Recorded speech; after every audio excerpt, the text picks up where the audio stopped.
Hello, welcome to the video. I'm doing a pedal service on this Islabikes Cnoc 16 today, and I thought I'd bring you along.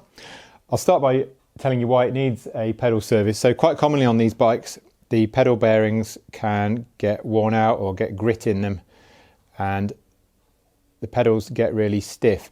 So if this is working well, when you give that a flick, the pedal should spin freely. As it is, this one is really stiff. Obviously you can't feel it on video, but it feels notchy, feels like it's got some grit in it, but that's probably the ball bearings inside the pedal that have actually collapsed, broken, got a rusty pitted surface, got damaged. So I'm going to service the pedals to bring them back to their former glory. These are Wellgo pedals. To take them off you need a 15mm spanner. Use the open end, obviously. Well, in case that wasn't obvious, use the open end. And if you've got a choice between one that's quite fat and quite thin this way, then choose the thinner one because it'll be able to fit in more easily. So with pedals, the left-hand pedal, which is the one I'm on here, has a left-hand thread, which means I need to turn it to the right to undo it.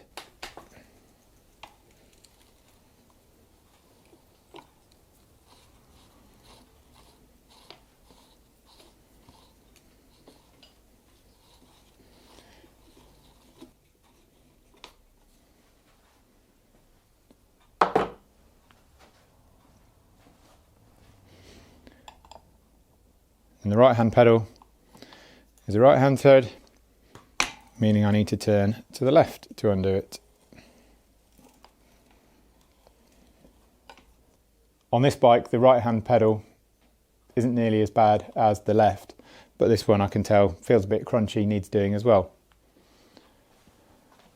Okay, I'm going to start with the bad pedal, or the worst of the two.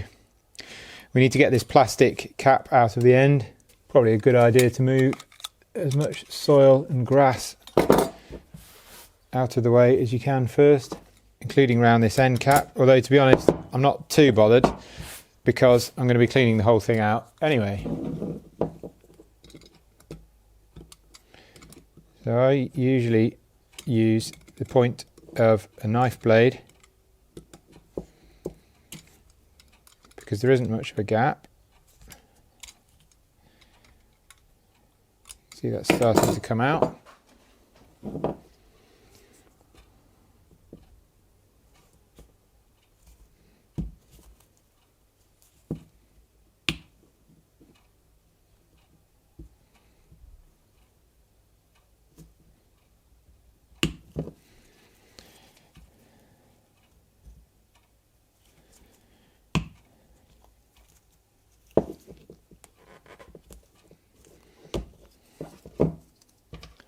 There we go.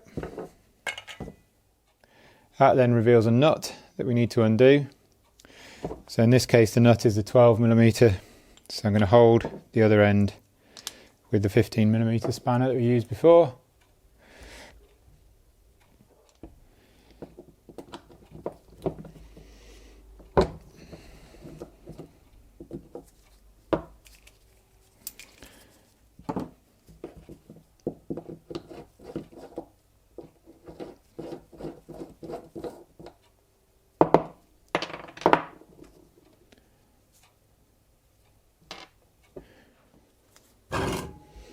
So with the nut removed, we have a washer.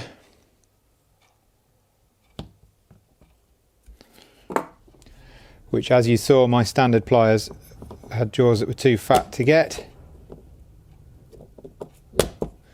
And that one I'm just scratching it. There we go.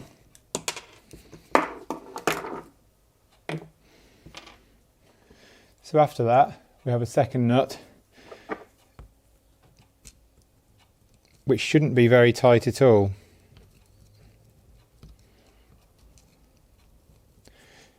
So you should actually be able to just undo it with a screwdriver. I think it's a 14.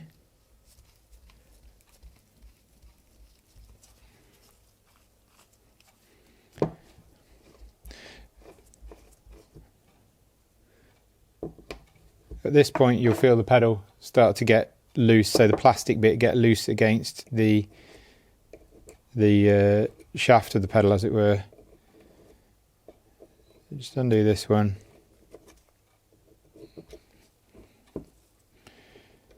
While I'm doing this, I'm pressing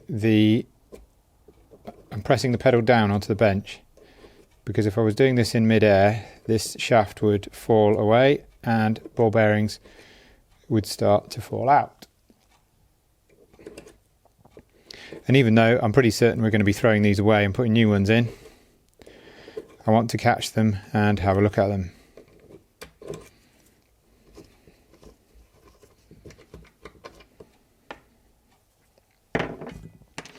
So that one is the cone. We'll have a better look at that in a minute. So that's the one that the bearings run against. Okay. I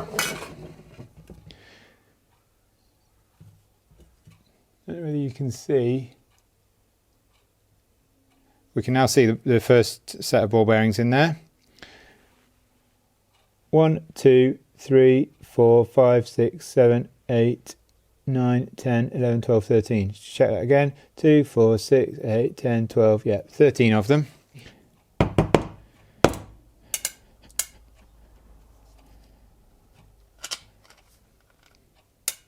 Take this out the other side, and some more will fall out.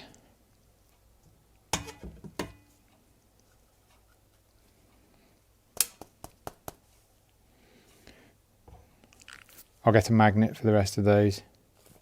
A couple of those, I'll try and do a close-up of them. It's quite difficult to do a close-up video, but I might take a picture of them. A couple of those are completely rusted away, so they have no shiny surface to them. They're pitted and horrible, so it's no wonder the pedals weren't running too well. You can remember which is the inside and which is the outside of the pedal. It looks the same once you've taken it to this stage, but the outside is obviously going to be the one that's got all the scuffing marks where the bike's been put down on its pedals. So I'll just hoik those last few out with a magnet. And now we've got all of them out. I've just left the bearings where they were stuck when they came out, but you can probably see they are dull, pretty rusted on the surface from what I can tell. That's what new ones look like.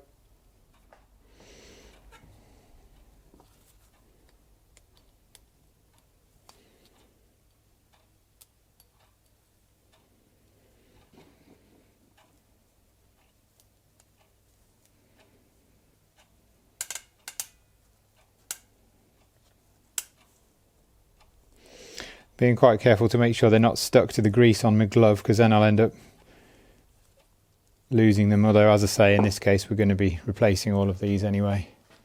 So when bearings wear, we want the balls to wear. We don't want the other running surfaces to wear, because then we can replace the balls, which are very cheap, and we don't have to replace the entire pedal. So the next thing is to clean this up and see how the running surfaces look.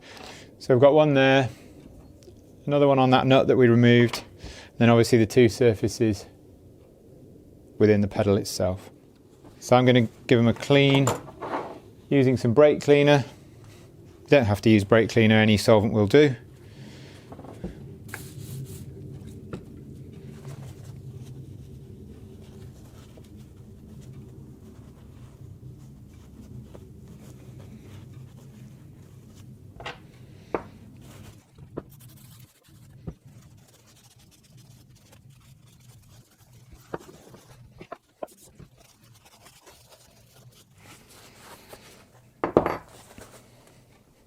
So now it's time to have a look at the running surfaces. Now you've cleaned things up.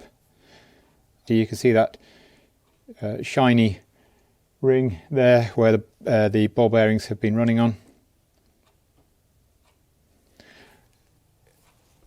Give it a close-up look. You're looking for any pitting. There's a little bit of pitting on this one. I suppose, you know, in an ideal world we'd change this, but it's not actually that bad. I think it's good enough to keep going with. Same on this one. That one looks better actually. That's quite smooth now. I've cleaned it up. So moving on to the pedal.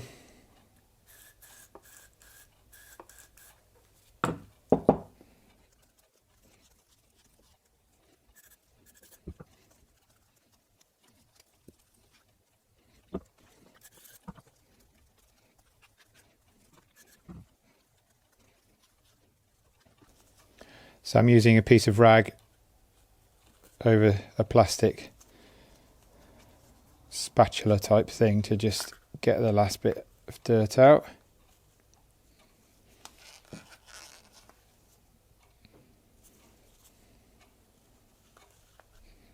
So now we've got,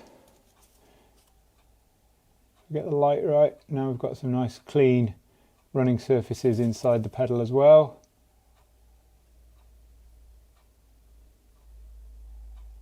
I'm going to give these ball bearings a little clean, just so I can show you how bad they were. So there's 26 in total, 13 in each side.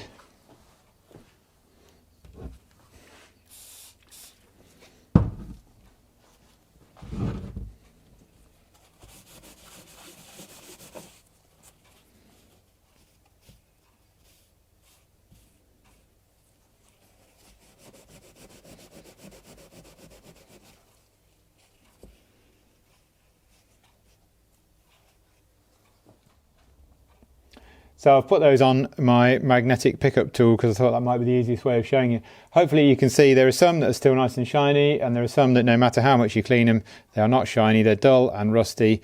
They've lost their surface finish and they're creating a whole load of friction inside the pedal.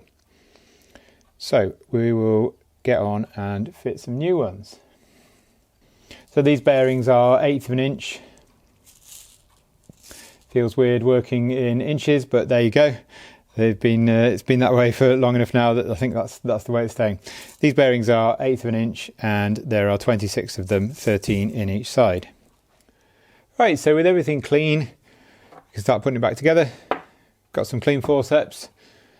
I've poured out some of the ball bearings, the new ball bearings from the big pot, just into the lid so they're a bit easier to handle. Essentially the way I do this is put a little bit of grease around the bearing running surface inside there. Then I stick the balls into the grease.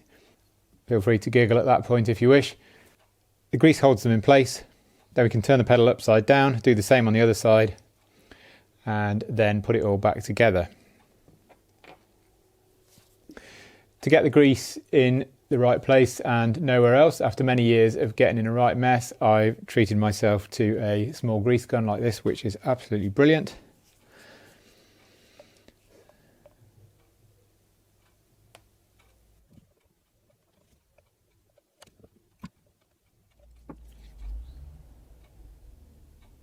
So hopefully you can see there just a ring of grease, red grease around the edge. The colour doesn't matter, I was just telling you, so it was to make it a bit clearer what you were looking at.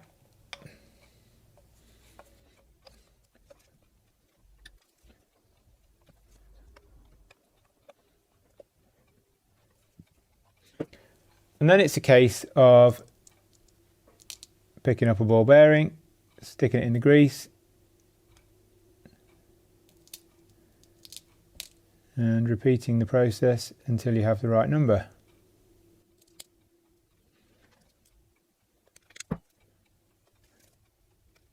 That one fell through there, we'll leave that one for later.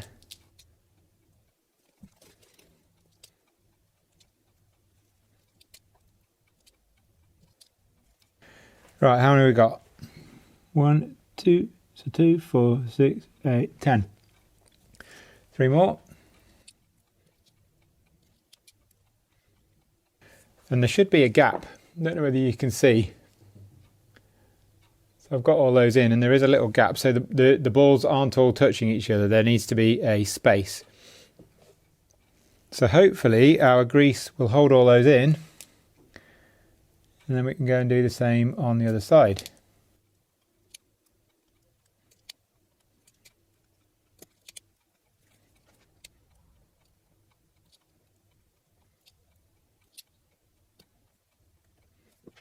Count them again. 13 on that side as well.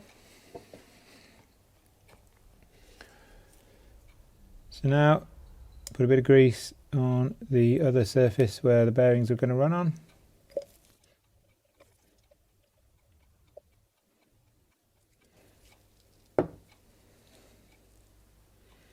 And at this point, put these two bits together.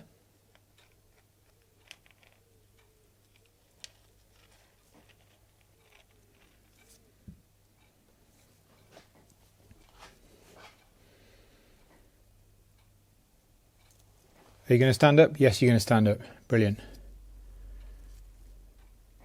So make sure this nut is completely clean, which this one is. We can put those out of the way now before we knock them over.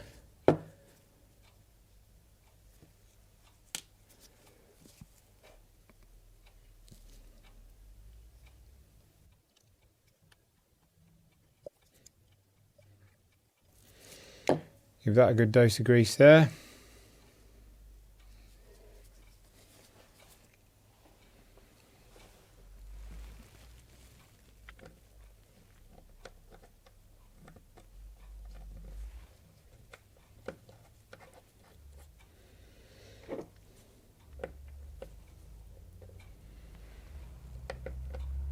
Now, was I right that this was a 14? I don't think it was actually. I don't think my socket was ever on that properly.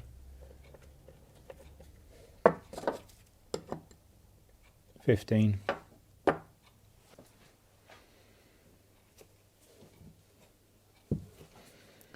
So I don't have a 15 socket narrow enough, 15mm socket narrow enough to fit in here.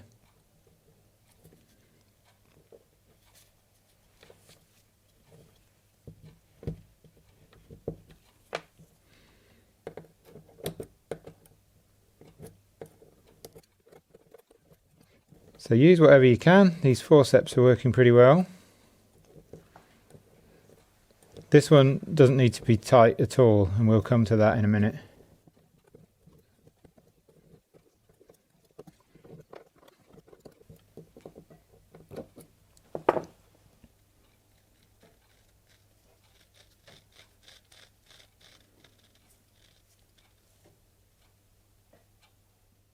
So now we come to adjusting the bearings. We've got a screw thread inside here, obviously, that can move those cones in towards each other, and what that does is pushes the bearings out towards the cups. We want these to be just tight enough that there isn't any play. So if I do that at the moment, you can see that shaft is moving in and out slightly. So that's too loose because it wobbles. But if they're too tight, that can cause premature wear on the bearings, and that's not so good either. So we just want them to the point where there's no play and no tighter than that. So there's still a little bit of play there. Still a little bit of play there. Now this is complicated by the fact that when we screw this lock nut on, because the threads aren't perfect, when you use this nut to press against the other nut, that will actually push the cone inwards further. So if we adjust it perfectly before we put this on, then when we put this on, it'll be too tight. So what we want is to make this so there is a slight bit of play, which there is at the moment. And then the plan is that when we put the lock nut on, we will take that play out so there's none at all. Still a little bit of play.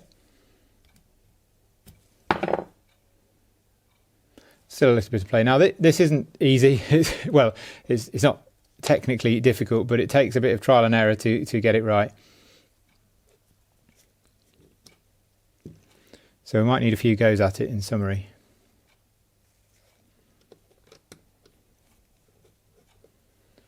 The washer that we've put in has got a little tab on it so that it shouldn't spin when we're doing up this outer nut. But as I said before, it's not a perfect system, so there is a little bit of play, which is why it needs a little bit of trial and error sometimes just to get it right.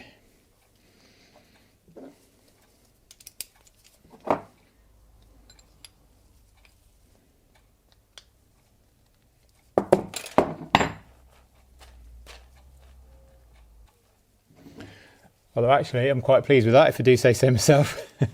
So there's no play, and that pedal spins really nice and freely.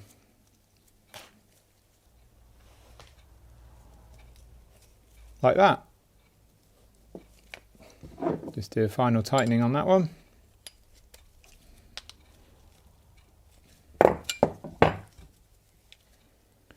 Put the end cap back in. I'll just go and give that a wash because it's filthy.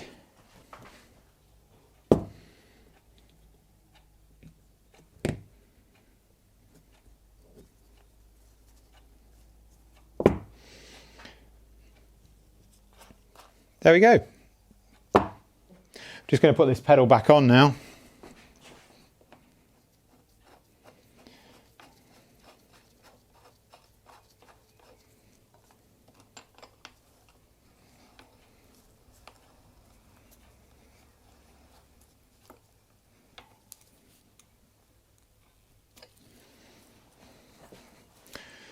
So with the pedal back in place, just give it another spin, check everything's okay. Hopefully you can tell the difference between how that is now and how it was when we took it off. You can grab the pedal like this as well and just try and wiggle it to make sure that you've got the adjustment right. That one feels great, there's no movement there. All right, that's one side done. I'm off to do the other side now. Thanks very much for joining me on this Islabike Cnoc pedal service. I hope it was helpful for you. If it was, please give the video a thumbs up and consider subscribing to the channel if you haven't already. Thanks very much for watching then, and I'll look forward to seeing you next time. Bye.